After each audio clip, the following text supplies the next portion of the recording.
U Hrvatskoj našoj domovini, kao zlatno srce kuca Slavonija. Ne dajte da itko kaže da je ona samoravnica.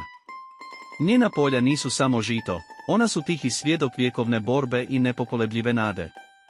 Njezini hrastovi nisu samo drvo, oni su spomenici postojanosti, korijena duboko uronjenih u zemlju koja pamti. Pamti junaštvo i žrtvu, pamti Vukovar. Ta žrtva nije samo sjećanje, ona je sveti zavjet da se ono za što se umiralo nikada ne smije izdati. Sloboda je bila san, a taj san je plaćen životima. Preskupo da bismo ga olako shvaćali.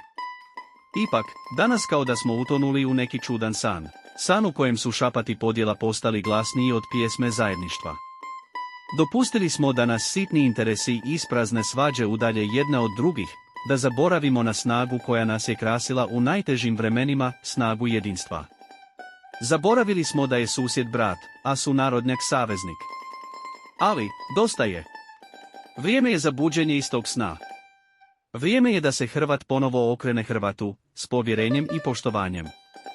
Da se sjetimo one iskre koja nas je vodila kroz oluje povijesti. Ta iskra nije se ugasila, ona samo čeka da je ponovo rasplamsamo snagom svoje volje. Doći će vrijeme, i mora doći, kada ćemo odbaciti okove razdora. Kada ćemo shvatiti da je naša jedina snaga u zajedništvu.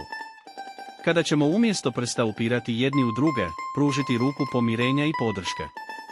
Tada, i samo tada, bit ćemo dostojni žrtve na kojoj je ova država sazdana. Neka se duh zajedništva, onaj isti koji nas je vodio u zoru slobode, ponovo rodi u svakome od nas.